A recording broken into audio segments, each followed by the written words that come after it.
All right, we should be good. Can you hear me? Yep.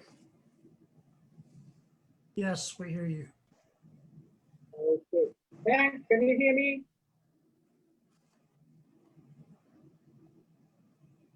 Can somebody hear me?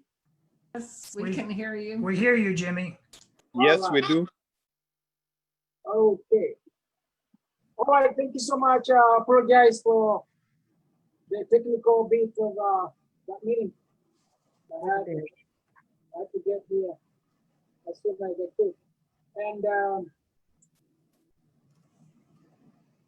as we begin, we usually begin with a word of prayer because we are so grateful that God has been with us and He has helped us through this period of COVID-19. And the fact that we are alive today is a testimony that God wants us to do something here. There's a purpose for us. And so we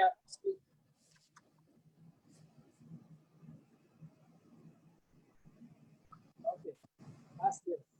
And sorry about that. And so we're grateful that God has brought us this far and He has a purpose for us.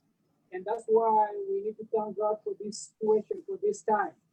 And so before we start, I would like Hank, would you wanna lead us in the opening prayer? Sure. Father, we come before you today, and all of our lives have been turned topsy-turvy with COVID, quarantines. And Lord, there's a whole lot of unknowns and a whole lot of questions. Father, I pray for the panelists today as we share that you would give us the right words to speak to the minds and to the hearts, that you would give clarity in the questions and the answers, and that truly at the end, there would be understanding of what was discussed. And Lord, that you would give direction to each family in terms of what to do, where to go for further resources, how to do what they need to do, and that they would see your hand of love and care in a very special way. In Jesus' name, the Lord bless you and keep you. Lord, make his face to shine upon you and be gracious unto you. Lord, lift up his countenance upon you and give you peace. Amen. Amen. Amen. Thank you so much, everybody. And so, as you know, our topic is how to navigate education during this COVID-19. That is one of the challenges which everybody is facing right now in the whole world. It's not only us here, but the whole world is wondering what to do with the situation. And in this topic, nobody is an expert. No one has been through COVID-19 before. So if you've been there, then that's very good for us. We're going to get some first-hand information from you. But other than that, we know nobody has been through this. And so we're going to brainstorm this topic, and we're going to try to bring up all that we can. In that way, a lot of people will learn from it, and they can use it for as time goes on. As we speak right now, schools are opening in Texas. And so parents in this area, they don't know what to do. Many of them are asking questions. They're trying their best to get a way to deal with the situation, but it's kind of complicated. And so we pray that we hope that in this meeting we will be able to address some of the questions and some of the challenges that are facing the parents here in Houston and everywhere else. With those who are out of the state, please. The system probably works together like ours, so we know you will benefit from it. Okay, having said that, I have three panelists today, and I'm gonna allow them to introduce themselves. And we're gonna start with, as usual, we start with the ladies first. So we have Emily, and we're gonna let her introduce herself in 30 seconds commercial. You need to unmute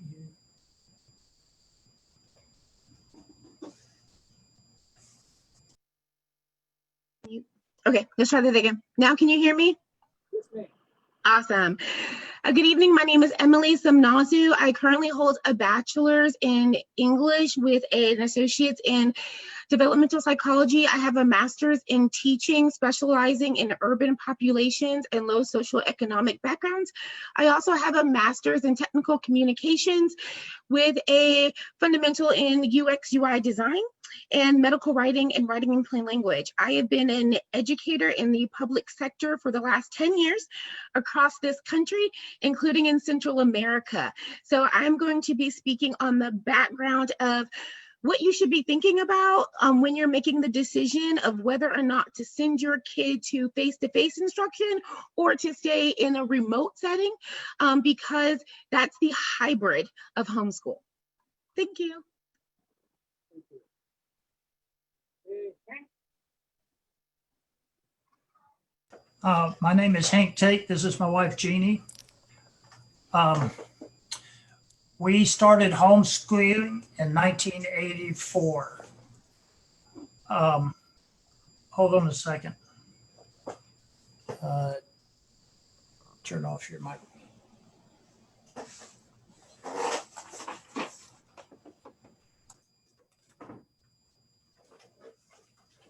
Okay. Yeah, it was echoing through my wife's. We started homeschooling in 1984.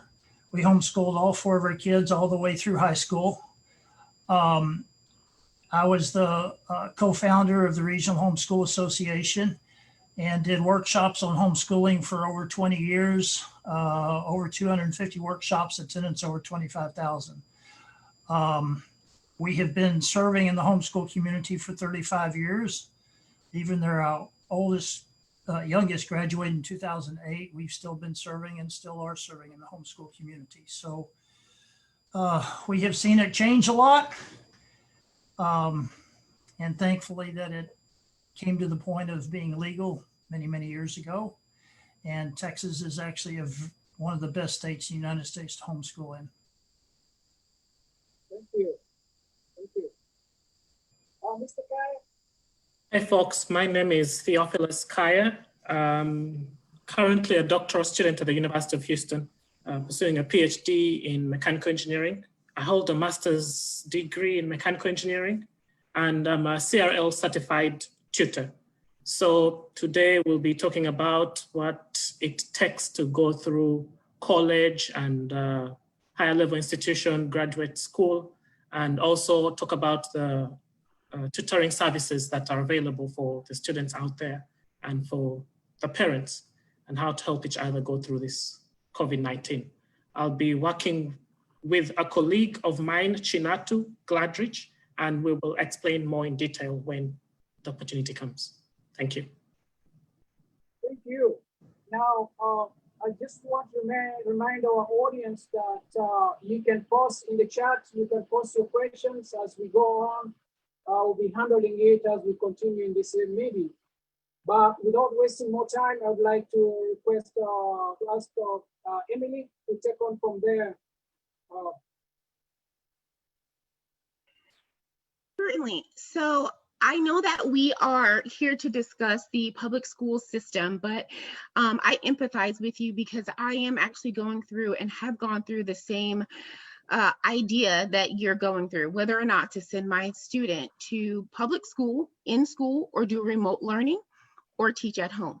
And in order for me to make this decision, I came up with a few questions, and that's what I want to share with you today. So the idea is not, does COVID exist, right? Because we know that it's there. The idea is, what is the best thing for me to do for my student and my family? So I'm going to share my screen with you so that you can also see these questions that I've composed. And they're the same ones that I went through when I had to make the same decision for my child. So the first thing, hold on, I'm going to go ahead and make sure everyone can see my screen here. Okay, so this is my guide. I call it Guide to Deciding an Educational Path for Your Student. So the first question I want you to do is honestly evaluate the academic needs of your student, right? So even if you have multiple students, ask yourself, how is my student's attention span? How responsible and organized is my student? Is your student, on the appropriate level? Please keep in mind, ladies and gentlemen, that our educational system has failed in multiple areas. And just because your student may be in the 5th grade does not mean that he or she reads at a 5th grade level. So you have to be prepared to honestly ask yourself, is my student where they need to be? Then, does my student need any accommodations? Do they have a 504, IEP, OHI? Do they have dyslexia? Is there some kind of need that they have where you need a professional to intervene to give them the resources that they need? And lastly, does your student need instant feedback, and are they self-motivated? My son has been diagnosed with autism. He's on the spectrum, and he has a speech delay and in pragmatics. So I looked at this list and I said, my son, he needs resources. Can I give him these things on this list? Or is there a professional out there that's willing to show up every day so that he does not fall further behind? Then I had to honestly ask myself, what is my academic ability, right? Just because you didn't graduate from college doesn't mean that you don't have the resources, right? However, ask yourself, am I able to fill in the blanks for my child?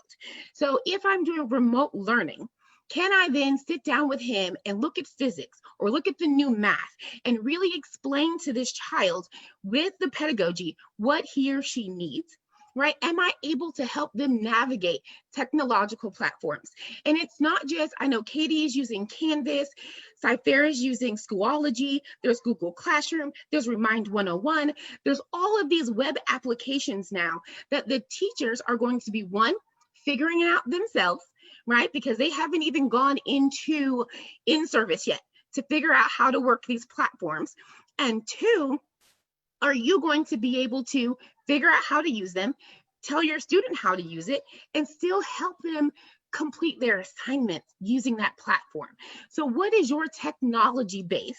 And then ask yourself, can you provide them with resources, whether it be internet, whether it be consistent Wi-Fi, right? Because not everyone has technology yet. I know in Cypher, our students don't even have laptops yet.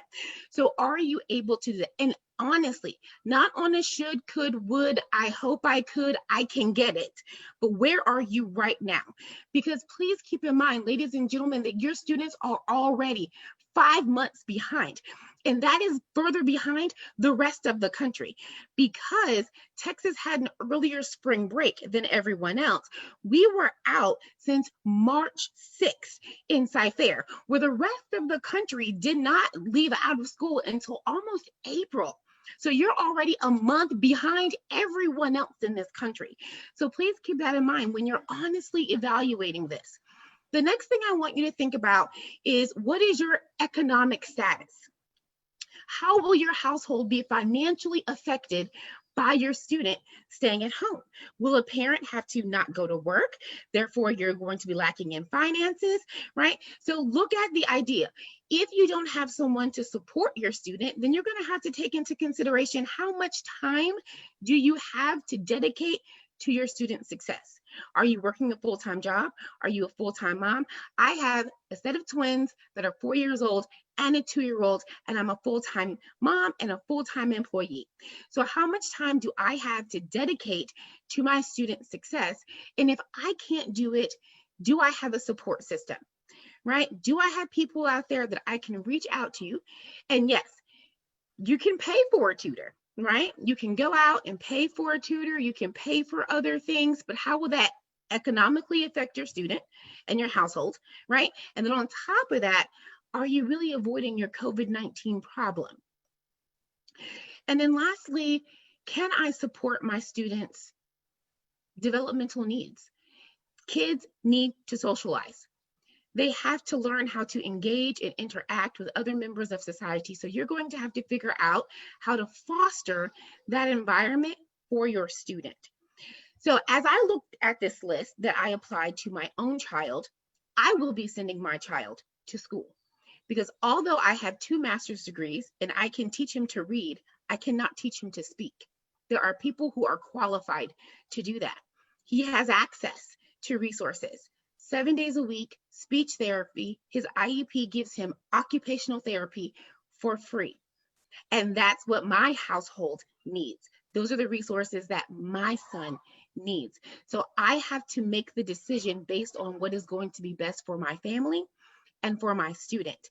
And ladies and gentlemen, please keep in mind, I know you do not know me, but those on the panel who know me, I am an African-American female, 3-time cancer survivor. I have gestational hypertension. I have sciatica. I have anemia to the point where I cannot even catch a cold because I don't have enough blood cells to fight it off. But I'm sending my son to school so that he can get the resources that he needs. And so when you're making the decision, I want you to take into consideration these things. Okay, this is mine. I want you to take into consideration those things. Full-time mom, okay? And if you have any further questions specifically about the educational system and what they're doing to CDC guideline, make it a safer place for your student, I can give you some insight based off of what I know through the 2 school districts. But keep in mind, every school district is different. Every school is different. Everybody in Texas has the right to determine how they're going to guide this thing through. So it's really on a case-by-case situation. And if you have any questions, please put them in the chat. I'm gladly here to answer any specific questions that you need or any other concepts. Thank you very much. They said hi to me the first time. Let's say hi to everybody. Do you have any question on that?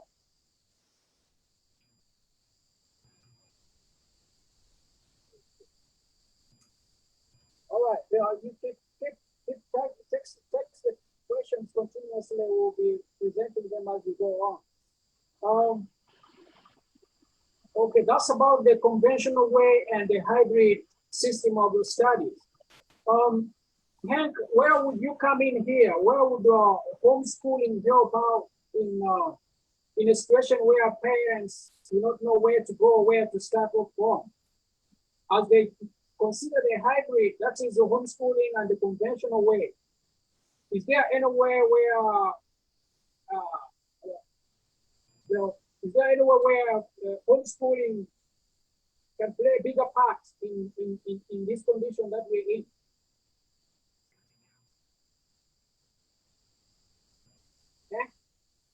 Oh, okay. All right, I'm gonna talk about homeschooling. I'm gonna go through a bunch of stuff real fast. Let me share my screen. All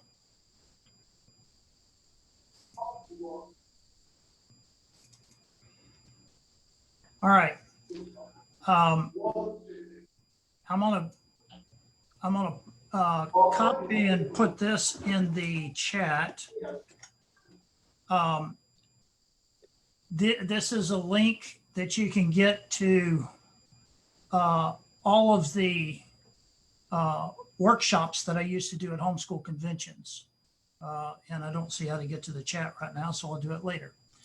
Okay, homeschooling is where you're taking the sole responsibility to educate your kids. It's characterized by one-on-one tutorial. The interesting thing about it is as your kids get to be about middle school, it's sort of you being supervisory oversight and making sure they do the work, because one of the big benefits of homeschooling is kids learn to learn. They teach themselves. Like our oldest son, when it got to my wife, when we started homeschooling, she was scared of it. She says, I don't know homeschool algebra. Well, when high school algebra, well, when we got to high school, he taught himself algebra, and he'd come to us if he had questions. And over the year, he'd come to us 7 or 8 times during the year, and we'd go over and figure out the answers to the questions. But he went through the book, figured it out, taught himself. So homeschooling has existed since the beginning of man. In the early years of our country, early centuries of our country, it was the foundation of education. Public school wasn't even started until about 150 years ago. There are estimated 2 million children homeschooling in the United States.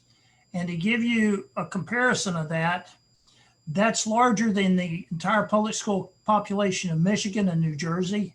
And there are more homeschoolers than all of the public schools in Wyoming, Vermont, South Dakota, North Dakota, Delaware, Alaska, Montana, New Hampshire, Hawaii, Rhode Island combined. There's a lot of homeschoolers out there, so you wouldn't be by yourself. And it's been growing at an estimated 25% a year, but there've been some states that have shown a 200% increase. And right now, the organizations are just overwhelmed with new people coming in. Historically, the vast majority of homeschoolers have done it for moral and religious reasons, academic reasons, but one of the fastest growing is well-being and the child reasons, because there are many things happening in the public schools that have parents concerned for the safety of their child. For moral and religious, it gives you the ability to convey Christian philosophy, protect them from humanistic philosophy, convey your values, and focus on character development. Academic reasons. It's proven excellence. It's efficient. The students can actually learn more in a shorter period of time. And it gives you freedom to pursue studies based on the characteristics of the individual student. That's one of the big benefits is all of our kids are unique and different. And you can change the curriculum of what they're studying to meet the needs of each individual kid. So, description of homeschooling. It varies from family to family. There's no set place, flexible calendar.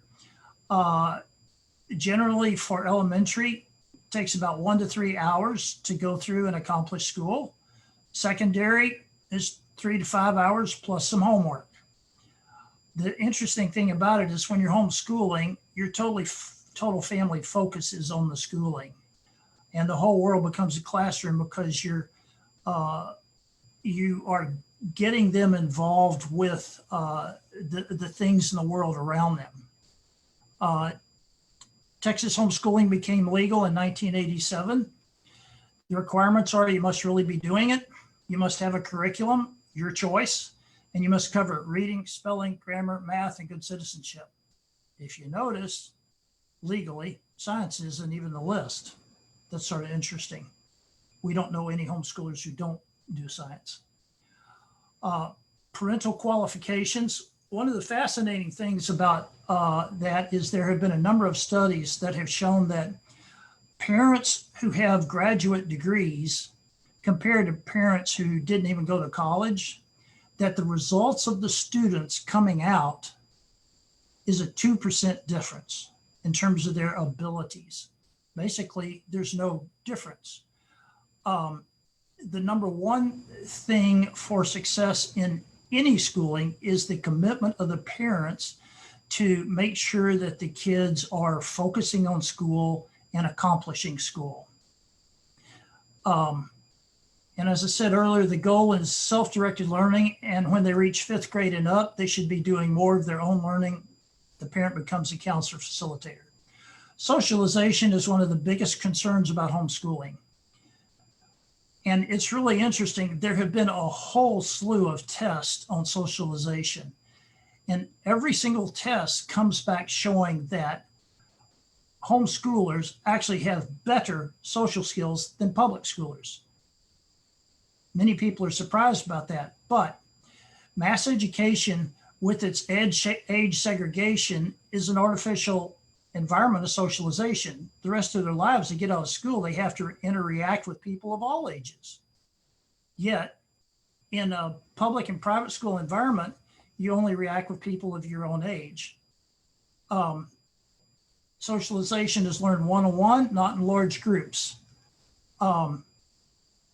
People who work with kids often tell the difference with homeschoolers because they often have strong conversations with adults, they respect authority, and they'll play with kids of any age.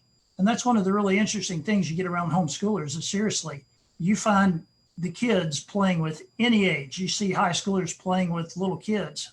whereas peer pressure is against that in most school environments. All right, does it work? Well, yes, it absolutely works. Of all of the groups identified on the standardized tests, the ACT and the SAT, homeschoolers are the highest scoring group by a significant percentage, 20 to 37 percentile points higher scores. No study, and there have been a whole slew of studies, no studies have ever shown that homeschoolers as a group do worse.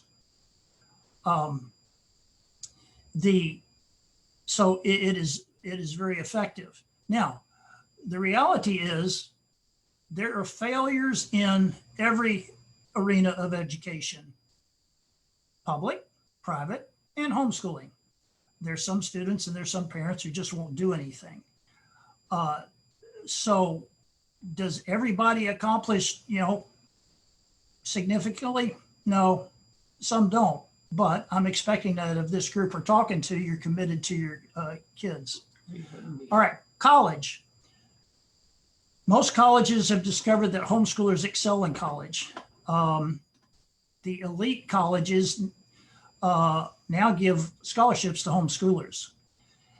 There's one very interesting study that shows how homeschoolers do in college. Galloway, 1994, there was an English teacher who noticed that there was groups of kids who seemed to do very well in her class, and she discovered that a huge majority of them were homeschoolers. So she did her thesis on how well prepared are homeschoolers for college. The result of the thesis was that they are equally or better prepared for college than their public and private. 4 years later, for her doctorate, she did a thesis on how did the homeschoolers do in college. She came up with 63 objective criteria.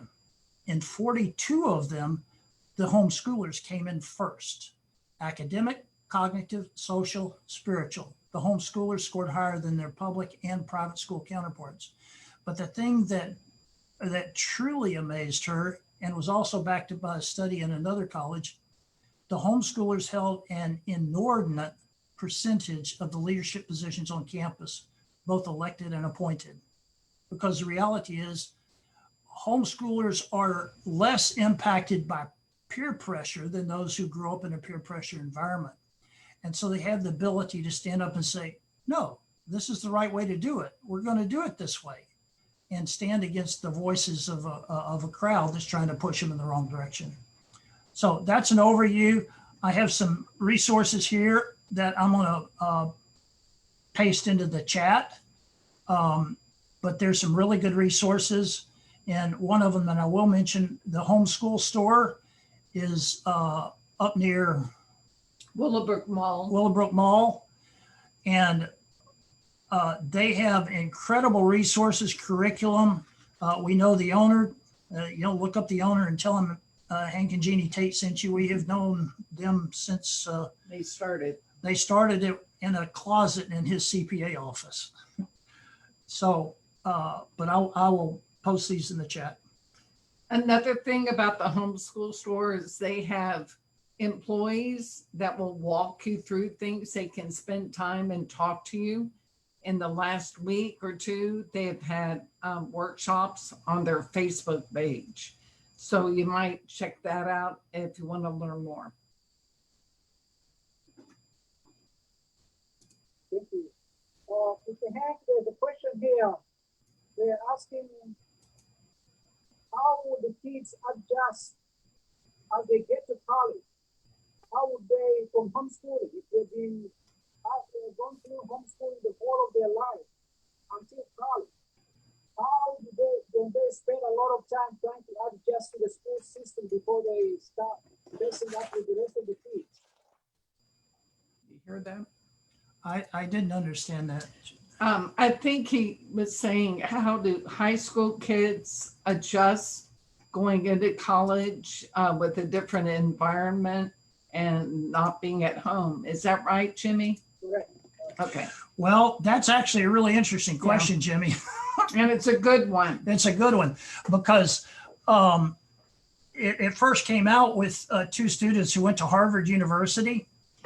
and scored incredibly well, Dean's List and everything.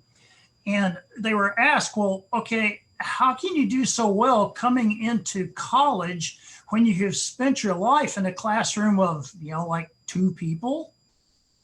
And you come into a classroom of 250 people? And the student's response was, well, the reality is in a classroom of 250 people, the teacher doesn't have enough time to teach every single person. You have to teach yourself. And so the reality is the homeschoolers had learned how to take the material, figure it out, and teach themselves no matter what was going on. Dual credit. And homeschoolers can also do dual credit and take college courses in their junior and senior year. It's amazing. We see a whole lot of homeschoolers, and public schoolers are doing it too, who are graduating with their associate's degree the same time they graduate from high school. Does that answer the person's question sufficiently? Yeah, I hope they've answered the question, what is there. And then secondly, there's another question too. How do, His audio is can you hear me? having trouble understanding you, Jimmy. Or Yeah. maybe it's my headphone. You're sort of muffled, Jimmy.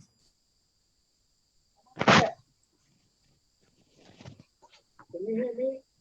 Jimmy, you're too far. We can't Get closer to the microphone. We have a very hard time hearing you. How about You that? were easier to understand last night. Yeah. Can you hear me? Yes, I That's can better. hear you. Is that better than the headphone? Yes. That is better. Okay, here's the question. The question is how the homeschooling kids skip classes. And as long as they can do the academic work, they keep progressing to another level. How do they adjust to their maturity? Because their mindset might not be academic socially adjustable to the level where they are studying with. How do they adjust to that and keep putting the kids at a disadvantage? Because they can do the academic area, but social-wise, they probably are not yet there. And you putting them at a tough situation to handle what they cannot. All right, I'm going to interject here. It's very important for the homeschool parents, if they choose to homeschool, to make sure they are not isolating their kids.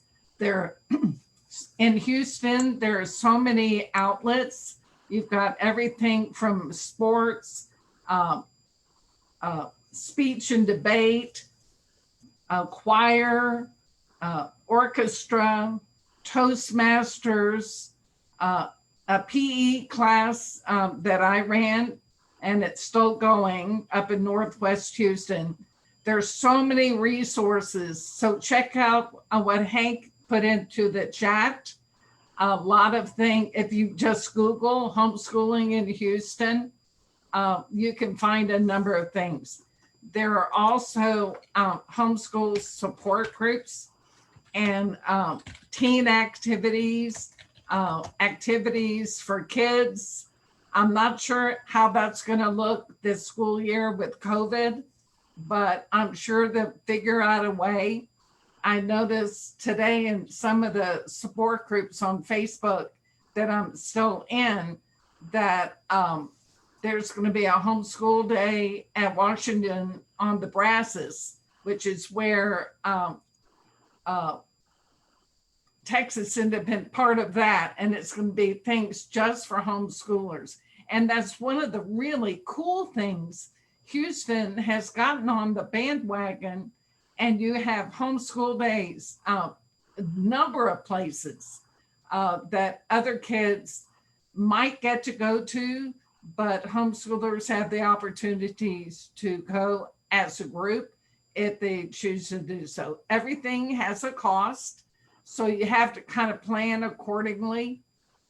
With us, all 4 of our kids did competitive sports. All four did drama in a homeschool setting. Our daughter is artistic, so we made sure that bent of hers was fed Yeah. through homeschool art classes, and she has fed herself in that arena.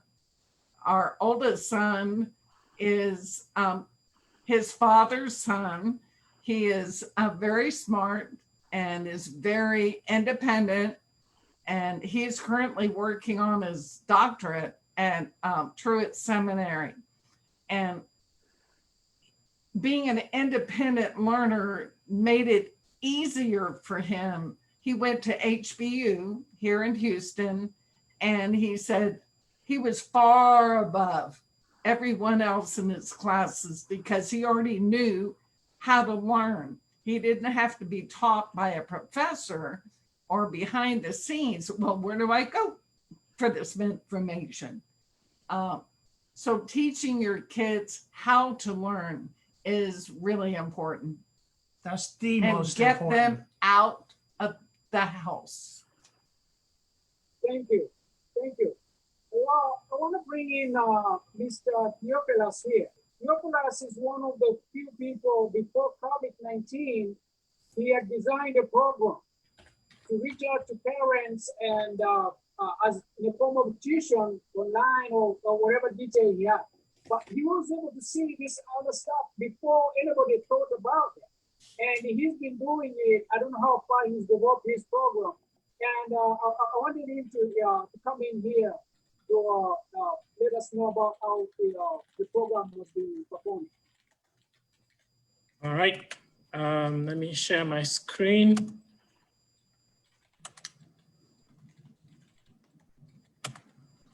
There we go. Okay, so me and Chinatu Gladrich came together and we sat down and asked ourselves, what do students need? What have we noticed of college students and also high school students?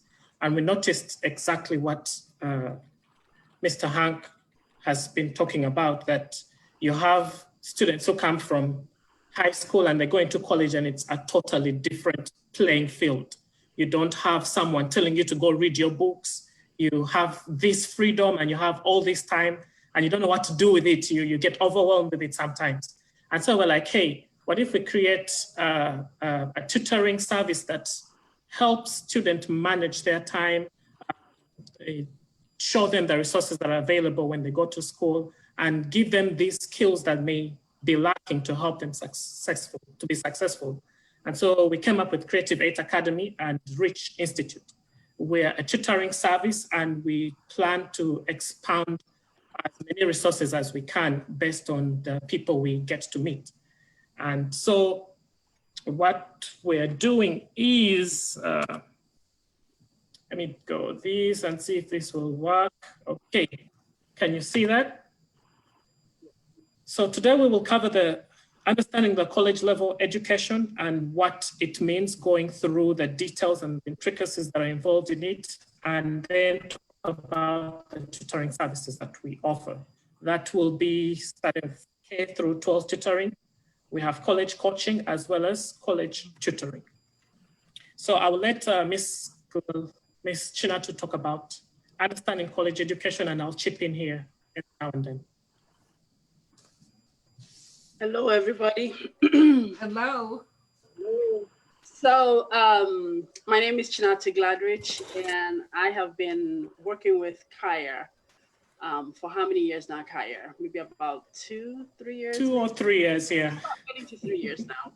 And we have been interested in being a resource to our community, and, you know, just in any way at all. So we have done a whole bunch of all kinds of things. We've been creative along the line. So tutoring is just one of the things that we have also worked together to do. So talking about understanding college level education, we thought about that when we realized the fact that even as graduates from, you know, migrating from Africa to the United States, it's a whole different ball game altogether.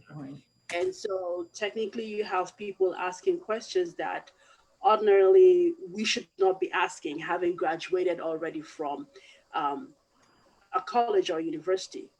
Um, so basically, first of all, let's talk about the benefits of colleges or going through college degrees or having a college degree. One of them is that you have a more competitive salary. And then you have advanced life skills. So you could be interacting with somebody and you could very much say, this person must have gone through college. And sometimes you could be interacting with somebody and like, there is room for improvement. So sometimes college offers you that opportunity to, advance the life skills that you have. And if I tap into what Hank says, the ability to learn is something that you have to develop. And if you're not in a situation where that is taught to you, then you just don't have it. It doesn't matter how old you are. And then of course you have global opportunities as far as employment. So when you have a college degree, you are, you are potentially able to, provide those skills and expertise that you have developed going through college, not only locally where you are, but, out of state, out of country, you have those global opportunities that ordinarily you would not have if you did not have a college degree. And then, of course, generally, an undergraduate study would take you usually 4 years. I always say, to some extent, it's adult education. And so as adults, we may need to vary the duration of our undergraduate studies. So that variation could come in. That variation also comes in with the postgraduate studies. You probably see more of, a longer duration when it comes to the master's degree and the doctoral degrees as well. So usually at the postgraduate level, you also have access to not only the master's and doctoral degrees, but you could get college level certifications that, add to acknowledge what you are able to do. So that is some of the benefits of college and what college level education is pretty much, in a nutshell, all about. And then we do have college coaching. Here you're looking at, okay, now I have a child that's going to college. What do they need? They need to register for classes. They need to look at housing if your child is not going to be staying from home. And schools do offer on-campus housing, off-campus housing, and they offer commuter benefits if you choose to stay away from school. So you have to weigh in and ask what are the benefits of staying close to school. You won't be incurring transportation costs, but maybe you may want your child to spend more time with family and do other things. Or you may be one who prefers to stay away from school. Personally, I love staying away from school because I get to relax my eyes and, rest my brain and chill. Forget school for some time before I come back when I'm energized. So it's a give and take when you look at housing situation. Coming to course registration, not all professors teach the same style. So you may want the student to go find out how well professors perform in a given class. One may like a professor and another person may not like that same professor. So it helps to know which courses are offered by different professors and get the child choose, since in the US college setting, you're free to choose classes at any time that you want. You're not limited, which is beautiful because you can always take classes according to your desire. And then the biggest challenge that most of us may face ourselves with is financial management, tuition, books, expenses, and transportation, and all that goes along with going to school. The schools offer FAFSA, which is funding from government, and this funding entails grants. The beauty about grants is you don't have to pay once a student qualifies for a grant. And these are given based on a basis of students' situation. So it's something that is worth looking in as a parent to see if your child can qualify for these benefits. The child has an opportunity to do work study that is from school. In other words, they go to school, but at the same time, while working, they get support or sponsorship from the school to pay for maybe 50% or 60% of the tuition. It reduces the amount of money you're taking out of pocket. Then there's also off-campus jobs that are available that the school will offer. You have scholarships. Scholarships come in different ways. Scholarships that are community-based, that are merit-based, and scholarships that are based on the service that the student is offering. So this is where you would, like Mr. Ted said, you'd encourage students to be involved, to be active, to take on more responsible roles, leadership roles, so that the school helps them go through school by providing service to the school. So it's a good setting. You're providing a service and the school helps you achieve your goal. You have, there's a possibility of providing fundraising for specific activities. For instance, some students will run GoFundMe to cover trips. And my school personally would offer a certain amount of money to you if you prove to them that whatever activity you're going to involve yourself in is beneficial to your career. We'll talk about extracurricular activities.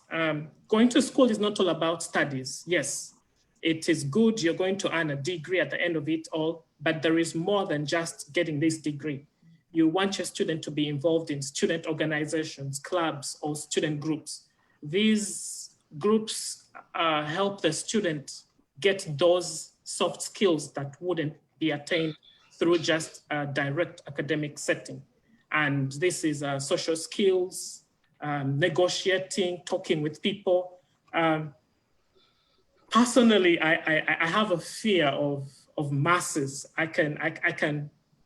You can talk, but you can see that, hey, this child needs more time to do it, to spend time explaining things, take time to talk to people. How do I talk to people? What is sensitive? What is not sensitive?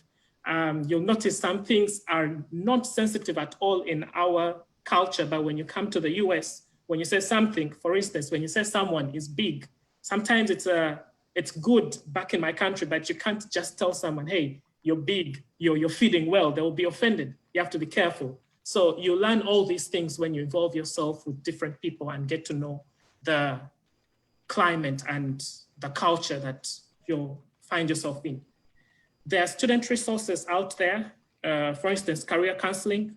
You have students who go into freshman and sophomore year and they still don't know exactly what they want to be in the end. And the schools will guide them slowly by slowly to see where their strengths are and what they love to do. You have health services and you have counseling, which will be psychological, emotional, or through traumatic experience or relationship issues. The school has services for the students specifically to deal with these things. And these people that are brought on are all professionals. So you can guarantee that your child is in safe hands. There is academic advising. You have tutoring services that may be university-wide or departmental focused services. And then lastly, but not least, is the recreational centers. This gives the student the ability to relax, to release the stress, so they can go to the gym, they can go play basketball, or they can go swim. They do offer swimming lessons. Majority of the schools that I've looked into will offer these services for the student. And a couple of more things that are entailed in there. So what we do as a tutoring service is we are able to direct the parent or the student in the direction they want to go. And all this is based on a level of how much coaching the parent or student would require, and we will be willing to help them achieve their goal. Finally, not finally, but the services that we do offer. We have the K1 through 12 tutoring services. Now, tennis and music, these ones are not online because tennis requires you to be there physically. But the music, we're still trying to see how we can make it online because we've seen a rate of success that's considerable. And we do have English, math, elementary science, social studies, algebra, geometry, calculus, statistics. And if you have other subjects that are not on here or the ones that actually do have a question mark, we can source those services out there and find out if we have people who are willing to take on that and help you out. I will let Ms. China to talk about the rates that we do offer. Okay, so on the tutoring, so we have for the K through 12, and pretty much all of them, we have the one-on-one tutoring. And for the elementary, we emphasize consistency. So if a parent wants us to tutor their child, we encourage for them to have consistency to where it's not just a one-time thing or, hey, my child needs help with math and just give him 4 weeks of math tutoring, right?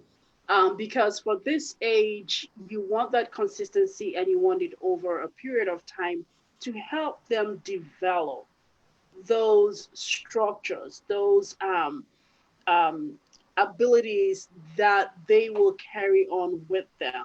So because at this stage, you're not only just teaching them the knowledge, but you're actually helping them to develop a lot of brain capacity that they need to be able to have a good foundation educationally. So if I'm teaching a child or if I'm tutoring a child on reading and I do only 2 weeks of tutoring, then there's going to be a lot that is lost beyond. And trust me, the classrooms, like Hank said, the teachers can only do that much for you. So there has to be that extra hand to help the child to develop the skills. And a lot of times it is time intensive and very detailed. And parents don't always have, as much as they would love to, they don't always have the time and the energy to put into tutoring a child in this direction. And so we encourage consistent tutoring for the elementary school. So what we do is we have a customized schedule because a lot of us tutoring, we do this on the side. And so we have a customized schedule, but at least it should be 2.5 hours a week. So each child on the one-on-one tutoring will receive at least 2.5 hours a week of tutoring. The tutoring includes math, reading, and science because at this level, you're able to integrate these skills. So if I'm teaching science, we can do some reading while I'm teaching science. And when I'm teaching math, we can put in some science in it as well. So there is some integration that can happen at this stage. And so it's a whole package. And honestly, the rate of $250 to $350 a month is just being really generous because a lot of places, and like I was telling Kaya, Kumon, for instance, would take about $250 for only math. And so when you do math and reading at a place like that, you're paying $500 a month. But here, what we really want to do this service to the community at an affordable rate because we are doing it not necessarily for the money, but for the outcomes of the community in general. And our rate of $250 to $350 depends on the student's learning ability. So for some students, they just get it and they can just go. But for some other students, especially the lower grades, you need to spend a little more time. You have to make friends with them. You have to encourage them. You have to prompt them. You have to be so creative. There's just that much you have to do. And you cannot do that in 30 minutes. So if I spend 30 minutes trying to form a bond with my student, and that's how much time we have scheduled for math, then that's what it is, right? And we haven't learned anything, but we may have acquired some interpersonal communication skills. So we're done for that day, but we didn't do math. And so maybe the next session we come together, I might have to spend another 5-10 minutes to get my student on the same page with me, and then eventually teach them. So the learning abilities vary and are very diverse at this stage. And so because of that, we have the rate of between 250 to 350. They will be getting math, reading, and science. And then we also have, if you go on to the next slide, we have groups of 5. So on the groups of 5, we try to make it a little bit more affordable. So groups of 5 would focus on either math, reading, or science. The schedule is fixed. It's fixed because now we have more people involved. So if we are doing 9 o'clock on Saturday mornings, then it has to be 9 o'clock on Saturday mornings. And you sign the contract, and that's what it is. You don't make it at 9 o'clock, then you've lost it. So it's an hour and a half a week, and the rate is $40 a month. We encourage that one parent be the one to pull together the group, because most likely you're going to pull together a group that of kids that are compatible with your child. And so, and probably they know each other as well. So that also helps with the success of group tutoring. And there's a bonus for that one parent that does pull the group together, and that we can discuss if we have anyone that is interested in group tutoring. And like I said, the group tutoring focuses on one subject. It's either math, reading, or science. Okay. And then Kaya, go ahead and talk about that.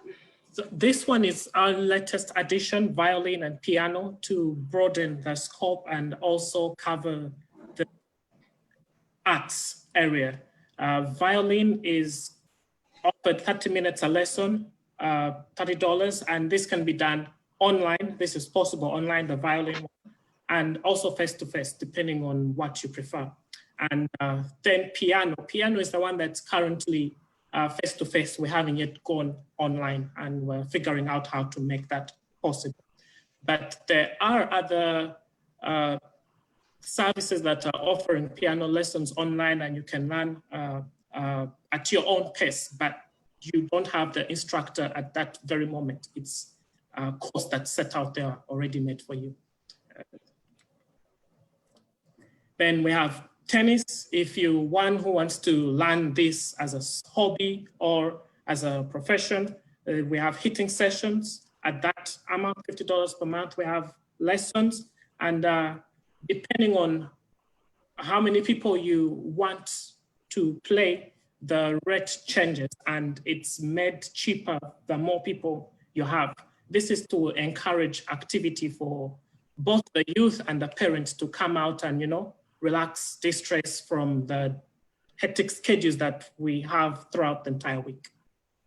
And that's just about it. And one thing that I want to mention, apart from the tennis, the sports section of it, every other thing we do online. So the tutoring services that we provide are online. And then at the college level, there are those classes that you register for.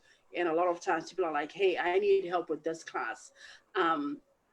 Sometimes, not sometimes, but they usually would get people come to us and say, we need help. We may not be able to provide tutoring on that specialized class, but we definitely have resources that we can reach out and be like, hey, can you help me find somebody that can teach business management? Or can you help me find somebody that can teach child development, that kind of a thing. So while we may not be able to teach those college level classes, we're able to connect and find resources for people that may need tutoring in certain college level classes.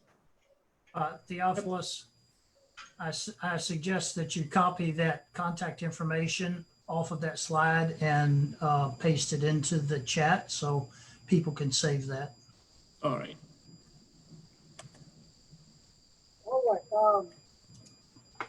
Kaya and Chinedu, I got a question for you. On the academic side, do you cut across the board where you have the homeschooling, the hybrid, and the convention?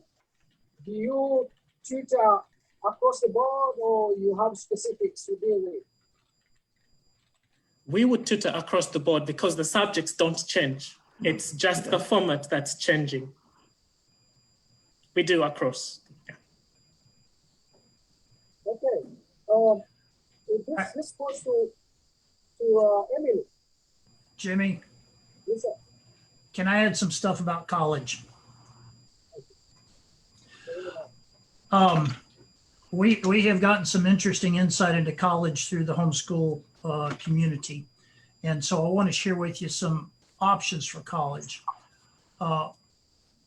There are three basic options. I'm going to paste them in the chat. The first is CLEP test. CLEP tests are incredible. It's college level examination program. And basically you study for the test on your own, you take the test and you get college credit for it. And so you can save a whole lot of money going into college if you take the CLEP test. Well, I didn't know about CLEP tests when I was growing up. I didn't do this, but one of the things that was amazing is we ran into some homeschoolers who discovered that you could actually get a bachelor's degree 90% by doing CLEP tests. Because there is a college in like West Virginia that accepts every CLEP test that is out there. And so we have had a number of homeschoolers, once discovering that, have gone through and done almost all of their college work. The college requires like 3 courses you take online. But we've had a number of students who have finished their entire bachelor's degree in 1 year at a cost of about $8,000. Wow, that's amazing. Oh yeah, but one of them made the comment to me. He says, "Hank, I made the decision that, you know, the money I'd set aside for college, I was going to spend it on a master's degree." Okay. So he went through and did his CLEP test.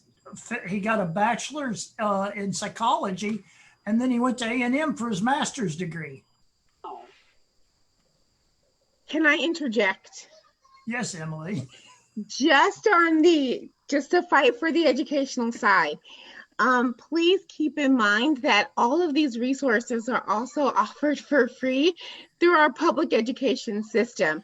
The problem is that the parents have to be involved, right? So in the secondary schools, usually your freshmen, especially in the state of Texas, they cannot graduate unless they take a course that gives them all of this background knowledge of how to navigate life, how to be decent individual people, how to go to college, how to budget for their lives. And I actually used to teach that class at Jersey Village High School. And when they get there, they have to create a 4-year plan. And in that 4-year plan, they already have to decide what they want to do when they graduate. And the public school system has created a way for them to do that, including vocational school. So I know at Jersey Village High School and a lot of schools inside there, they actually have an on-campus auto shop where the teachers can take their cars to get fixed by the students. We have an on-campus wood shop where they can learn a skill. We actually have a hair salon built onto our campus where teachers can go get their hair cut and dyed by students. And when they leave, they're already ready and licensed to work in a salon. We have an actual daycare on campus where parents, teachers, and students can take their children and the children take care of them. And when they graduate, they're already licensed to work in a child care facility. So these things are available. We do have dual credit classes. We have AP tests where students are now graduating with an associate's degree in hand and they for free or the cost to take the test.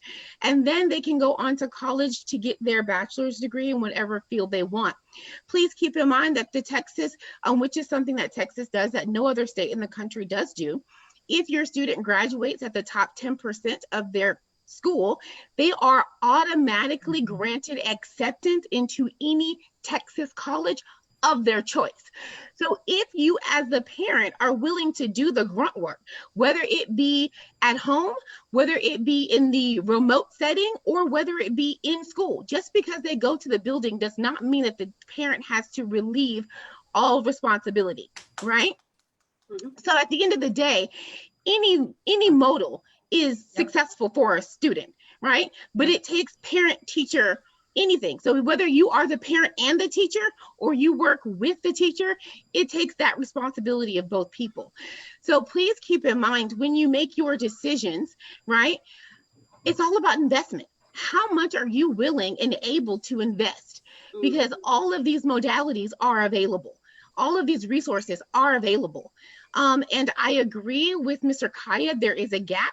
I've been fighting for that gap for many years, but also keep in mind there is a gap when students graduate from college that employers are still getting students who cannot actually read and write, right? Because the system is broken. So no matter which way you look at it, right? So the idea is, what are you going to do right now? Because homeschool is great for that social development, but your students can't intertwine with other students, right? Because everyone has to put in these CDC protocols. Everyone has to figure out the safest way.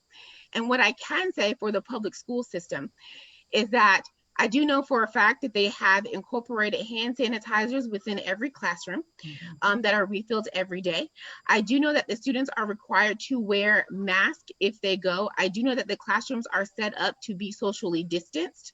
I do know that the teachers will be wearing masks and face shields. I do know that if they do go to on-campus school, that they have put things in place to the best of their ability. And at the end of the day, if you go to the grocery store, you are still exposing yourself to the same amount of COVID as if you send your kid to school.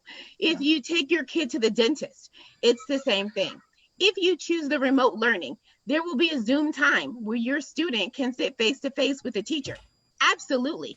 But if your student needs more support, it still falls on you. So I think all these things are great. In the public school sector, I do know lots of students, I have taught them myself, whose parents want them to have opportunity to scholarships, sports, better exam grades. So they homeschool them or keep them in private school all the way up till 9th grade. And then they transfer them into high school so that they can have more opportunities in that sector. They can have that socialization. They can have opportunities that they would not have had if they were homeschooled. So take advantage of all of your assets. They can all actually work together very well. But please keep in mind that the only reason remote learning is because of COVID. And when COVID is over, I can almost guarantee that remote learning is going to go away, because it's infringing on our economic stability, because we already have a public online school. And please keep in mind that your tax dollars are assigned and attached to the building that your student goes to. And if that building shuts down, those tax dollars shuts down. And this economy in this world is not going to let that happen. So don't get too comfortable with, hold on, my love. Don't get too comfortable with remote learning. So just keep that in mind. Sorry. Right. That was good, Emily. All right, I got something else. Two more things from a college standpoint. And one is I posted a link to Micro Works, and Emily told about having the vocational classes in the school. And Micro emphasizes that students graduating need to be looking at skilled trade, because you can go into a skilled trade and you can earn often a whole lot more in a skilled trade than a college graduate is earning, and you don't have the debt for a college education. And I think that's something that more and more students need to be looking at.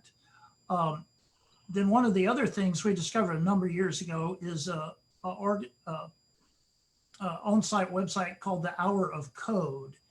And it introduces students to computer programming. It was started because they came to the realization that schools weren't teaching computer programming, more and more are, but at the time it was really bad, and they realized they were going to be short of computer programs. And so the kids can go in and be introduced in some very fun ways into computer programming that lead into some free courses in a number of different programming languages. And the reality is there are junior high and high school kids around the world that are actually writing programs that they're getting paid for. And if a student learns, and it's basically teaching themselves how to program, if a student learns how to program, there are incredible number of job opportunities for them to go without ever going to college. So there are alternatives to college, and too many kids don't even consider that because there's such a push for college. And so we end up with a whole slew of kids, like one of our goddaughters has over $200,000 of college debt. So. Okay. I want to change direction here. I want to bring in somebody who was an adult who has been going through school during this COVID-19, who has taken advantage of this period. Is Mike Mukasa there? Mike? I don't see a mic. Mike Mukasa? Yes, Mr. Jin, I'm here. Okay. Just go right ahead. Thank you so much, the moderator, for this program and all the panelists. This is a very educative program. I've been learning as I was listening. I want to thank Mr. Kaya and Miss Emily for the program you are doing. I can't thank you more than enough, because when you spoke about the piano and all that kind of stuff, so many of our people want to learn those things, but they don't know whom to reach out to.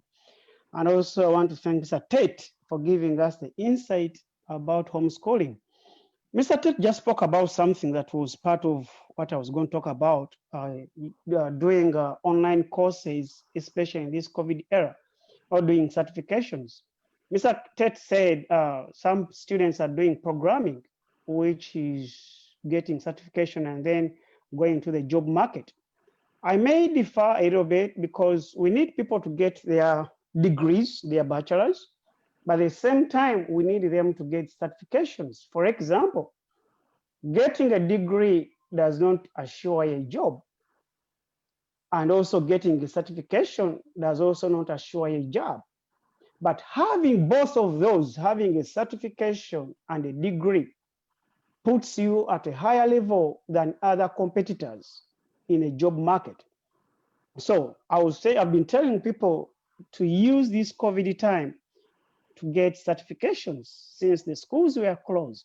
There are so many online programs, programs we can do.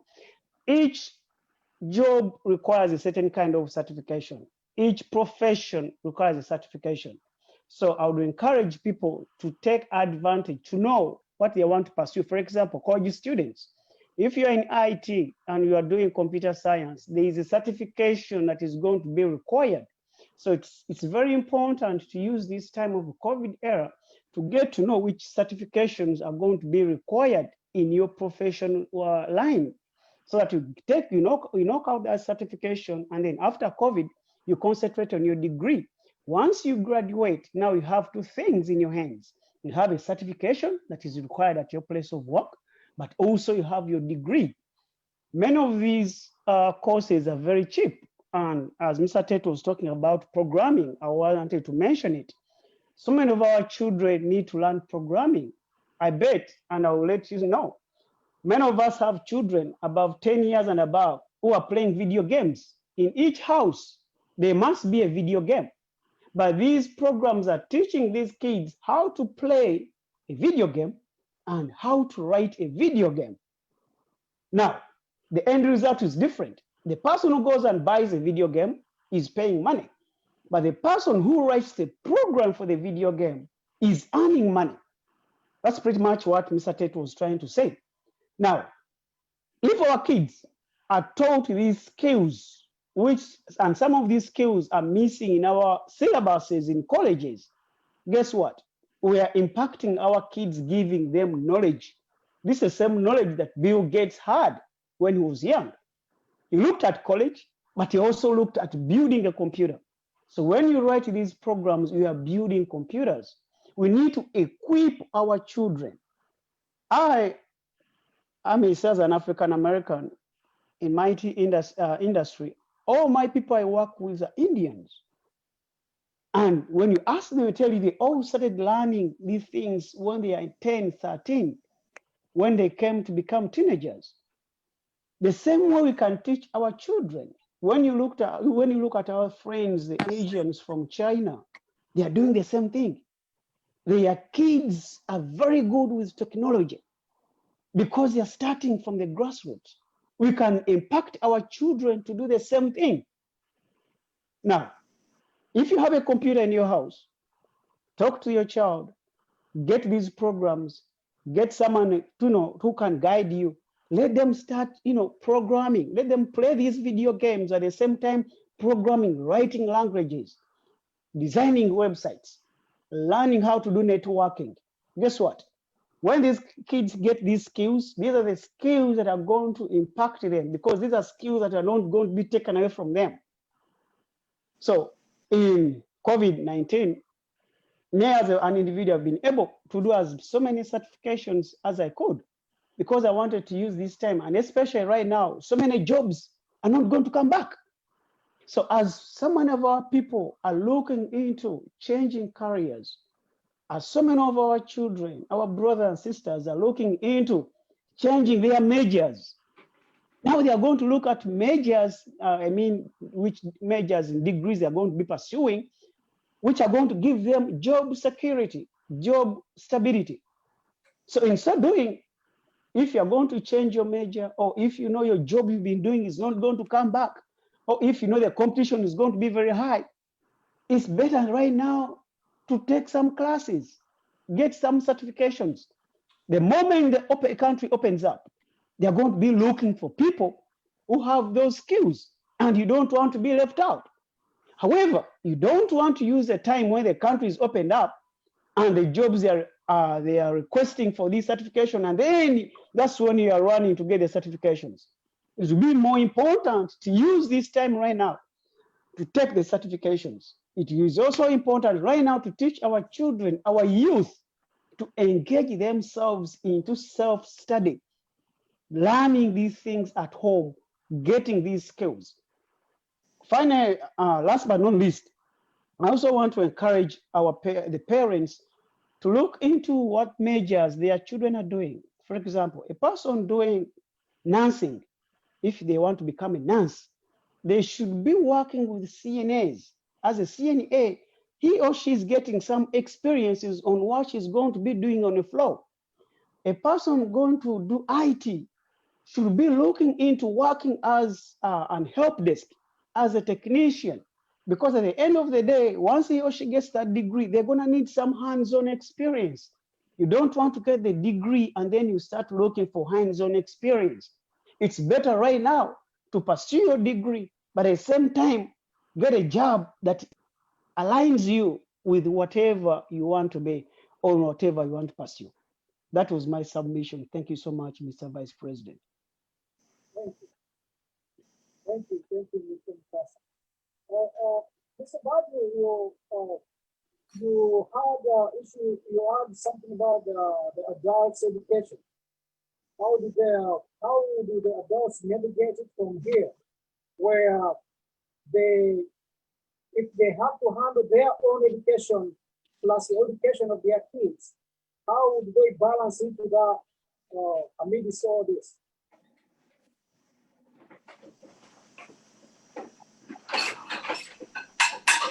Mr. Vice Chairman, were you addressing that question to me? To Mr. Badru. Oh, okay. All right. Good evening, everyone. this topic on adult education, I believe, is extremely huge. And I'm just gonna try to talk about a very small aspect of it and try to see if it can be relevant to the discussion that we're having tonight. So I started off by trying to find out what is adult education, and I came across this definition from the Britannica, and here it goes. Adult education is also sometimes referred to as continuing education, is a form of learning undertaken or provided for mature men. Are you with me? Are you beginning to like that definition? Well, it continues, mature men and women. So the women should not feel left out. So, and at some point, they also talked about the National Institute of Adult Education in England and Wales that defined adult education as any kind of education for people who are old enough to work, to vote, to fight, and marry, and who have completed the cycle of continuous education. Okay, this definition, I'm not so sure if it sinks in or sets in very well with our community. It might be, but I want to say that it is subject to a lot of questions or a lot of positions from the community. For example, who is an adult? We have people who think an adult is somebody who has gone beyond adolescence or somebody who has hit a certain age level. But we constantly see adults who are behaving like kids. Yeah. So where do you draw the line that this is strictly for adults and this is strictly for teenagers and so forth? So I'll just leave the definition at that point, but let us take it that this is a form of continuing education. So some of the aspects of continuing education that I want to highlight include the following. Number one, why adult education, especially in this COVID era? And a couple of pointers like things brought up by Mr. Thomas Sok J in 2019. He wrote about adult education, and this was the title. He said, the title of his write-up would be Adult Learning in the Era of Wicked Problems. I tried to read his material, trying to find out what the definition of wicked is. He actually threw the definition of wicked back to the reader and said, you need to define wickedness, but this is what it might or might not be. So I kind of thought maybe, let's say, Corona is one of the wicked problems. So in trying to analyze that, the question becomes, what are some of the key things in this area? Number one, because of the erosion of human rights, there may be need for adults to look for more education.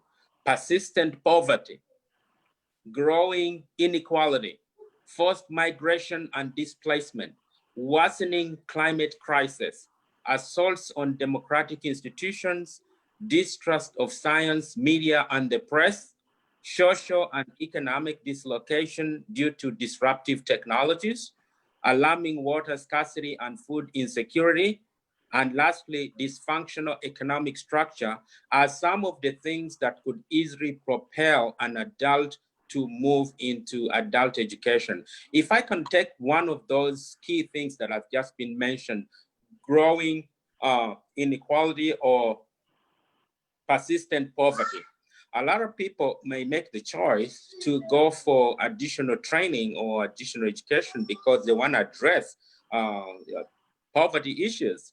Many of our members of our community today have lost their jobs. That means there is income, the overall income in the home has been affected by COVID and by anything related to COVID. So, which means, as Honorable Mike Mukas mentioned, that during this time, you might need to go and take a little bit of certification courses and stuff like that. The reason for that could be because you are beginning to see if you can redefine yourself. You can try to rebrand yourself. Actually, the word is rebranding here, that in case you get laid off from your job, you have something else that you can begin to look for job or look for work in a different area. And when you look at some of these courses, like the ones you are trying to pursue, because of limitation of face-to-face interactions, a lot of these courses are available as an online option. As a matter of fact, there are even some exams that you don't really need to go to the testing body office. You can actually have a proctored exam in your own house. So the sky is really the limit if you want to pursue a course or a certification and take exams without even leaving your house. So that would be concerns that lead people to try to look for adult education. Last on my list, I would like to say something about how would you succeed, or how do you succeed at adult education? Like I said, this topic is extremely broad. It's all over the place. Now, here are 10 tips for the adult learner. Number one, you need to learn to choose the right learning opportunity. And this word right is relative here, but at least put some emphasis on it. Prioritize your learning. Don't let the big picture overwhelm you. Believe in yourself. Focus on long-term benefits, not the short-term obstacles that you may face. Don't let technology get you down. And in this particular aspect, I used to teach both children and adults, both here and in Uganda. But in Uganda, the adults had the perspective of trying to peg costs on the technological side of things all the time, while the children did not really mind the cost. You give them a computer, in just a couple of days, they have already mastered all the Microsoft products, and they are busy trying to investigate what's on the internet and what they can do with the device. So it really means that we need to kind of rethink how we associate with the devices, rather than look at them more as a cost thing. Let's try to explore them, turn them ups and down, and try to learn as much as we can. You just never know what you can find. Next is know how you learn best. Don't be afraid to ask questions. Revisit what you've learned and try to apply it. And finally, try to explore your financial options. So with these few things I've said here, I would like to hand over back to Mr. Jimmy. Thank you. All right. Thank you. Thank you. So let me come to Emily. Emily, we have what is called the STEM program. Hello, is Emily there? I'm here. I'm here. Let me turn. Can you elaborate on the STEM program and how we can fulfill it in this period of COVID-19? Okay, so STEM is a kind of a combination between what Mr. Mike and Mr. Badru was talking about. It is a program that is incorporated in the public school system, where the students essentially focus their entire career on science, engineering, mathematics, and technology. So they learn coding, they learn how to, navigate different modalities. They learn how the business side of electronics works and technology works. They learn about web development and web design. They actually get certifications while they're in the secondary school. And this starts in middle school. So when they go into 6th grade, you can actually go ahead and request that your student be involved in a STEM program. The United States has special scholarships for STEM students, where they go into robotics and robotics competitions and the colleges, because we don't have the knowledge. I'm a combination of the two gentlemen. I've been a teacher for 10 years, and I realized that teaching has changed. So I went back to school in 2018, straight into a master's program at the University of Houston downtown for technical communication, right? So take my English background, how can I turn that into technology? Because that's where everyone needs to be, right? And in the midst of that, I learned that UX, UI design is amazing, right? This whole thing called usability testing. And so now, at this COVID time, I don't want to go back into the classroom, right? I want to spend time with my own kids and I need to make more money. And I am contemplating changing careers. So I have also gained a graduate certificate in medical writing and a graduate certificate in writing in plain language. And UX and UI design is the third most sought out technical job in our country, because we honestly do not have any Americans who can do the job. So STEM offers our students a way to, for free, get those certificates, get coding underneath their belt at a very young age. It allows them the scholarship potential to go into colleges, and it also allows them exposure because they're going to actually hook up with people in those careers. So if they want to be an engineer, they're going to do a capstone project and they're going to start being an apprentice, or they're going to have an internship at an engineering firm, or they're going to be able to hang out with architects, right? So depending on what field they want, they give them those opportunities. But once again, a sixth grader doesn't know that this exists. So the parent has to say, hey, I want my kid in a STEM program, or I want them tested to see if they go into a Horizons or gifted program, right? And that's what our community is missing out on. We don't know that these things exist. So how do we know to ask for these things? Okay, thank you. Hank, did you have something to say about the exchange program? I agree with the emphasis that STEM is something that needs to be focused on. That was one of the reasons why I was mentioning the hour of code. And recently I got one of our grandsons involved in Code Ninjas, where he would go to classes and learn coding. The reality is we have become and are expanding even more and more as a technical world. And so the whole issue of STEM is important. One of the things that Emily pointed out earlier is the challenges that companies are facing of college graduates coming out, and they often don't know what's necessary to do things.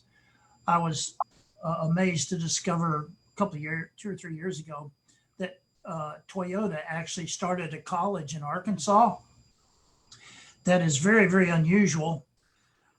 You have to apply to it, and they don't accept everybody, but you get accepted. Toyota started because they realized we got all these people in our production facilities are no longer manual facilities. They're robotic. They need people to run them, fix them, and all that stuff. So they started this college. Well, it's a 2-year college. You don't pay anything to go. You get accepted. You go to school 2 or 3 days a week. You go to work the other days of the week. You get paid for working.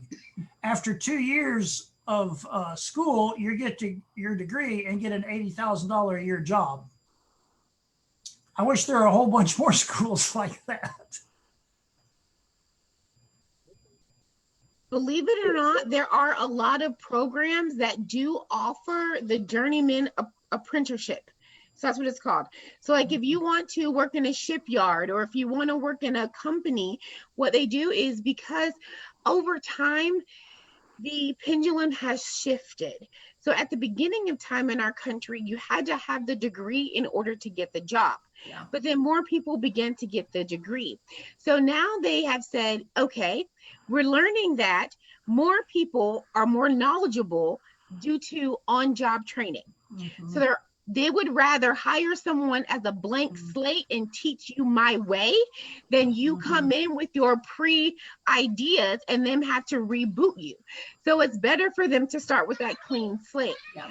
And secondly, you have to remember that now any job you apply for, it says you can have a bachelor's degree or, sorry, Daddy just came home.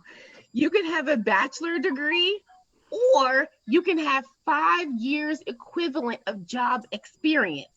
And most of the time, that experience trumps education now. Yeah. Even Yeah. in the college realm is saying, if you have on-job training, we're willing to let that count as a class.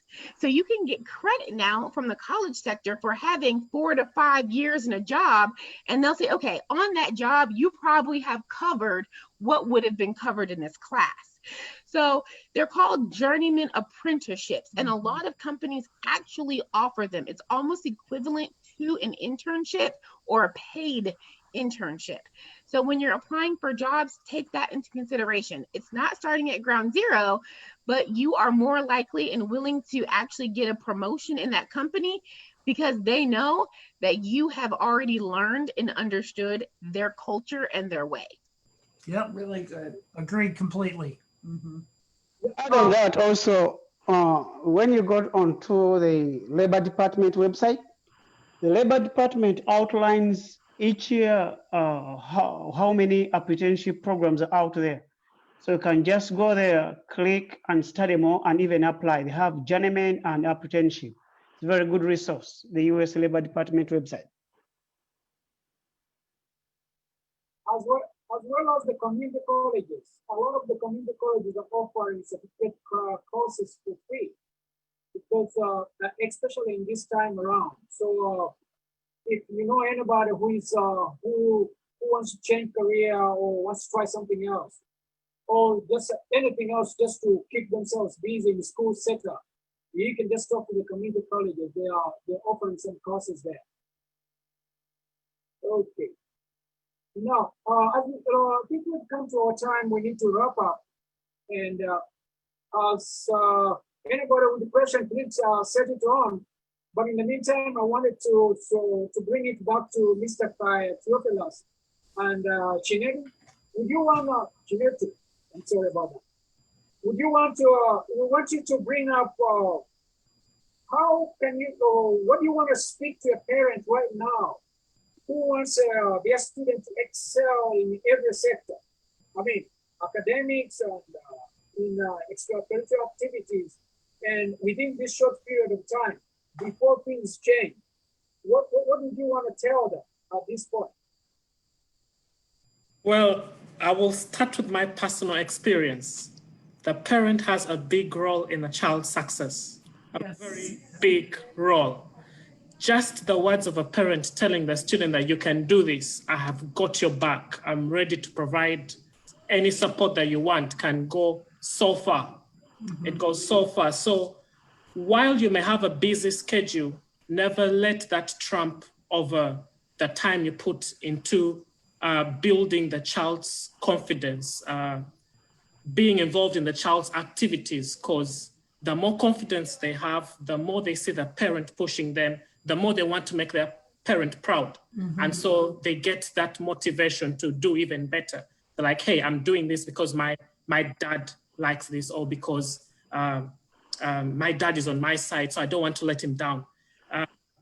That, and then secondly, it would be, don't force your child to do what you want. Let the child do what they want to do. Don't impose on them, hey, you have to be an engineer because you're going to get a high pay out of that. Let the child explore. When a child does what they love to do, they tend to excel more than when you force them down a career path that you yourself as a parent would like to do or never had an opportunity to do. And then lastly, what did you love? The parent support, and then utilizing all your resources. School is not just your academics that, oh, I have a brain, I can do all these things. It has to do also with relating with the people, relating with your professors. You'll have a high rate of success when you make professors your friends, as opposed to just teachers. So when you look at a teacher, engage them, talk to them, you will be surprised that the teacher or the professor that you're having in your class has a project elsewhere, and they may be looking for students to help them out on those projects. That's where a child can get an opportunity, and before they know it, they have a job before they even graduate. Those will be my 3 points that I can mention. Can I add one? Yes. Because I thought that was brilliant. It But was. one thing I do find that is important is that it's okay to humble yourself and tell your student that I don't know, right? That you don't have to be smart and know and have all the answers. That's not what they're coming to you for. Nope. It's okay to say, I don't know, but let's find out together, Mhm. right? That's perfectly okay. And when your student, your child sees the humanity and the humility in you, they're going to be more willing to collaborate, cooperate, and work with you than against you for their own success. So be their advocate, right? Be their advocate. It's okay to say, I don't know this one, baby. Let's figure it out together. It's okay. On that note, Emily, I wanted to speak to if there's any student who is watching with us right now, who is sitting on in front of a computer and is watching what you say. And at the back of their mind, they got this, we're going back to school, we don't know what we're gonna do, what's next. That confusion, how would you address the kids at this moment? It's good. Very good. I tell them that if your teacher is there, they are there because they want to teach you. They want you to be successful. They are there because there is no other place they would rather be. I have spoken with teachers across this country all summer long because I have friends everywhere. And teaching is our safe space. We go into the profession because we want you to be the best you that you can be. And every teacher is going to do everything in their power to make sure that you are safe, to make sure that you are learned, and to make sure that you get what you need. So don't be afraid. Go there with an open mind. Go back to school with an open mind, and just keep in mind that your teacher is feeling the same anxiety, the same worry, and the same passion that you're feeling. You're both the same. One of the things that I have always done with my students is we have what we call leave it at the door. And they come into my classroom and they know it's a safe space. And at the beginning and the end of every classroom, we say what we're thankful for and we say what we're grateful for. And I want the students to know that during this time that every teacher will support you. No matter how you're feeling, every teacher is there to support you. So even if it's remote, even if it's face-to-face, or even if it's mom being your teacher, they are there to make sure that you're successful. So I've been telling my students that. I have a Twitter literally with my students, just for my students to reach out to me all summer long. And I've had students tell me, hey, mom, they call me mom. Hey, mom, I don't know how to navigate this being alone. Quarantine is hard on me. And I reach out to them. I talk to them because at the end of the day, we don't do it for the money. No. We don't do it for the money. No. I show up on my first day of school. I tell my students, you are a caterpillar. And it's my job to make sure that you grow your wings to become a butterfly. Goosebumps. And every day on the first day of school, I tell my students, and I will tell them this year via Twitter or Zoom, that I'm nervous on the first day because I know what I do will affect you for the rest of your life, either positively or negatively. So I make sure I put my best foot forward to make sure that you get what you need. So if you show up, I'll show up. If you do the work, I'm going to grade it and make sure you get what you need. At the end of the day, that's what it's about. COVID or no COVID, right? Because COVID will one day be over. And I don't want you to look back and feel like this time was wasted. And I don't want to look back and feel like my time was wasted. So we gotta look past this moment and figure out what's going to be 10 years from now. What is my student going to look like 10 years from now if I keep them in the house or if I keep them away from school? How far behind will they be? Yeah. Think about our community. Our community is already behind. We're already playing catch up, right? So that's what I got for my babies. Just to add on that. I hope those online you've heard what they've been addressing you. When it comes to Pops and Mia, oh no, that's Hank. That's how we refer to them. Pops and Mia. Their parents who have made up their mind at this moment after listening to what's going on, they made up their mind they're going to do homeschooling. What are they going to start doing to follow up into pursuing that area? How should they start? Where should they go? And I think the first thing I would say is go to the homeschool store. Yeah. And talk to somebody personally there, see what all the curriculum options are.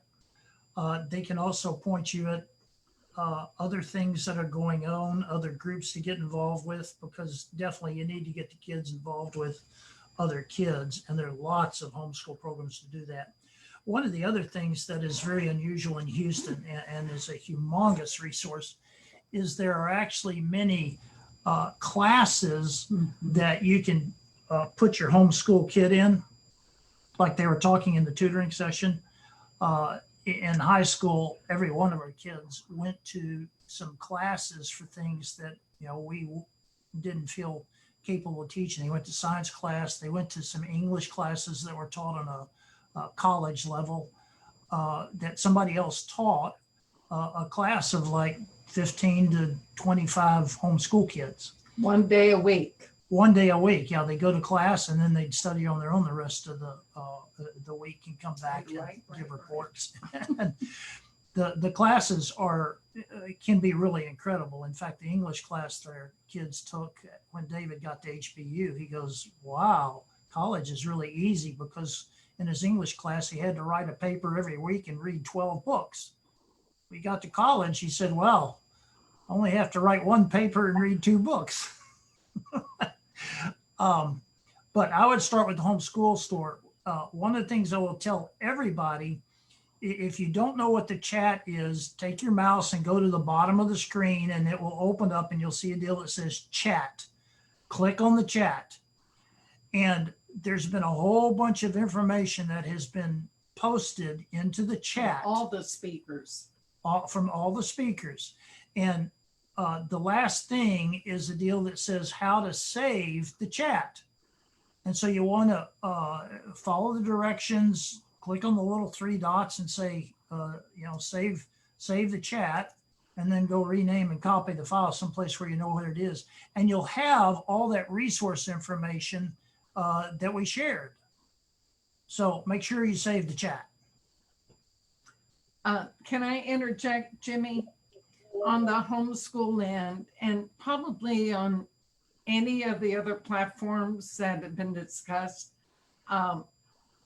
find someone who is currently doing what you're thinking of doing and pick their brains. And I'm willing to, I'll talk to anybody. I'll get together with you, mask or no mask, talk with your kids. We're all here to be a resource, kind of like teacher in service. And homeschoolers have that too. It's important to talk to other people. And I put our email addresses in the chat. Thank you. Now, final question, and this question is for any of you, whoever can handle it, that's very good. It's a very simple question. It says, how can somebody manage against the crisis during COVID-19? I'm sorry, I couldn't understand it. Jimmy, get closer to the microphone, Jimmy. Lean forward, get closer to the microphone. How can you manage identity crisis during COVID-19? Well, How can you manage identity crisis during COVID-19? Oh, identity. Yes, that Oh. one. I know who I am. You just think you know. Yeah, that's for any of you. Any of you can answer it. I Are have we nothing. asking in a student or just in general for anybody? I think this is general for anybody. No, for student, for young people. I think it's focused on the young age. For young people, okay. Well, I think one of the things I would say is, Jimmy, you know, I just wrote a book about loving other people. And one of the things that Mia and I have learned is that when you focus on stepping out of yourself and showing love and care to other people, reflecting Christ in other people's lives, your identity is lifted up and very secure, and it's amazing the joy that it brings from that. And so, you know, from a COVID standpoint, actually, we haven't worried. God has given us peace, but we have been very active in loving on and praying with other people. And as you know, we pray with people a whole lot. In fact, the day after, Floyd was killed, we went hiking, walking. We stopped every Black person, Black family that we met, and we prayed with them. We prayed with like 18 of them. And because Hugely received. yeah, because, you know, we hurt over what's gone through, but the reality is there are all sorts of people all around us who are hurting over all sorts of stuff. And so even with our kids, and this is a really important thing, your kids learn how to love and serve others by watching parents. You can't make them do it. And so in all of our years of service and all the things that we have done, our kids have been right next to us as we've done them all. And it was really interesting. A new pastor came to our church a few years ago, and I had breakfast with him one day, and he made the comment. He said, "Hank, I've never met anybody who has 4 kids who are passionate about loving other people, especially people who are hurting." Well, that's the reality. Go serve, go love on others, and let your kids be involved and see it. Anything you want to take on that? From the standpoint of the young person, it's all about being rooted in foundation, right? So I agree with Hank 110% about your parents being the guide, right? Because students are picking up cues on how to handle COVID from their parents, right? So if mom and dad aren't wearing a mask, then kids aren't going to wear a mask. If mom and dad are a little lost in who they are, then a student's going to be a little lost. But please keep in mind that social development is very important for our young people. On the hierarchy of needs, if you look at Maslow, it is number 2. Like, it is very important. And so I honestly engage in keeping my children, who are just 4 and 2, still socially engaged in who we are. Like, Jimmy, I can't tell you I am now a Nigerian chef. I made oxtail last night with some plantain porridge. Like, I'm getting it. I because it's important for, you to remain who you are in the midst of the crisis. And our young people get that from the adults that we put in our lives. So we still video chat with grandma, and we still send videos to uncle, and we still have 2-way conversations. So we know who we are, what we stand for, and what we're grounded in. Because at the end of the day, when they go out into the world, they're going to see different things and hear different things. And I know that when they go to school, they're going to be facing some racism, social injustice in everybody else's house. But if you, as the leader and head of your house, remain grounded in what your belief system is and continue to ground that in your home, then your student, no matter what modality they use, will be more than likely to know who they are. Because as I tell my children, and they will tell you, if you are who you say you are and you are who you think you are, but later people tell you you are something, who are you and what do you stand for? And if you can't tell me that, if you cannot tell me I am a beautiful, wonderfully made creature of God, as my daughter will tell you, then we have a problem. So I think that's where it comes from. And even with our high schoolers, Yeah. you know, that they're, trust me, I've seen everything, everything under the sun, but it all comes from the home. So it's our job that as a parent, right? None of this works without us. I don't care what modality you use, but none of it works, right? Our children are just gifts, right? They are not ours. We are just here to take care of them momentarily, and they belong to God. So it is our job to make sure that they have the foundation to be able to know who they are rooted in. And that's where we come into play. So that's what I say. And that's what I tell my students, you know, fire me if you will. Everybody knows I'm a rebel. It's just how it works. But yeah, so a lot of the students and a lot of our young people are facing that identity crisis because they have identified themselves as their group of friends. Yes. So without their group of friends, they don't know who they are anymore. They don't know how to act because socialization, as I said earlier, is so important. So they gain those cues from their friends. And a lot of that comes from the fact that the parents have not done what they have been supposed to have done. Yes, because I see it, Jimmy, I promise you, at the end of last year, I had parents tell me that they could not get their kids to do their online work. But I would get on the phone, I would say, give them the phone. And I would say, if you don't do your work, I've worked so hard for you to get right here. I need you to get on the computer right now and get it done. And they say, yes, ma'am. Now, if that child can say, yes, ma'am, to me, but not to their parent, that's the problem. Everything starts at home. Very good. Just to reinstate on that, Badru or me? Are you taking it on? Okay, just to add on that is the identity crisis would be, do not place your identity in material things or in things that are subject to change. And so that takes us to cover the question, what are you going to place your identity in? Personally, I'm a believer of God. So my identity stands in God. I am a child of God. And when he says all things work together for good, for those who love him, I am assured that this situation I find myself in is only temporary. And I know I will get out of it eventually. On top of that is talk to people. Call them, tell them, hey, the people you trust, tell them what you're going through.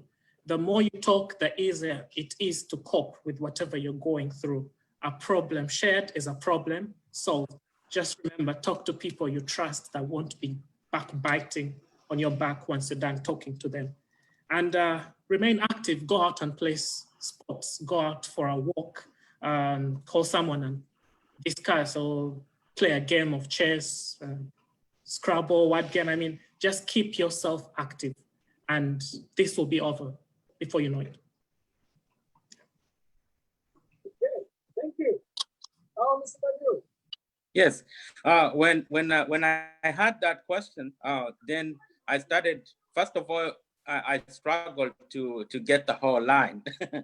And then when they mentioned the identity crisis, I started asking myself a couple of questions. So you are having an identity crisis because of a theft, so that's an identity theft, or you just don't know, you don't have an identity, so you lost your identity.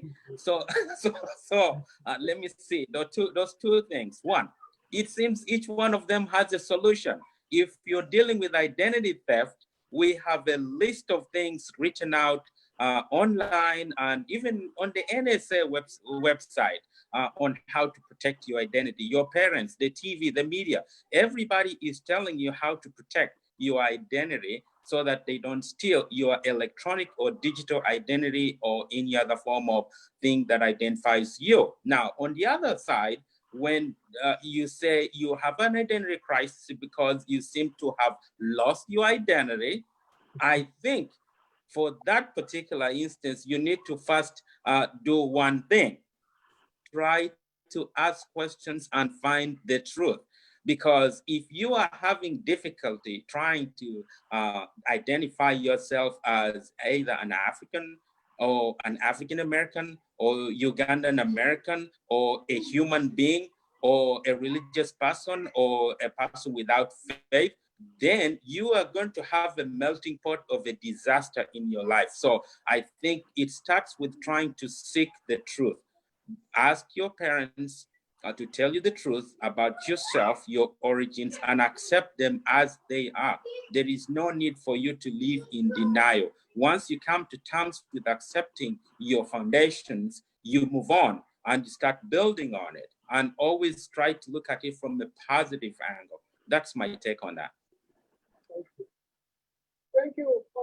I think we've come to an end, and thank you so much, lady and gentlemen. Yeah, that is right. Lady and gentlemen, thank you for your contribution, and we are so grateful that you made it. And for those online, please take on a look at the chat and make good use of the information that is there.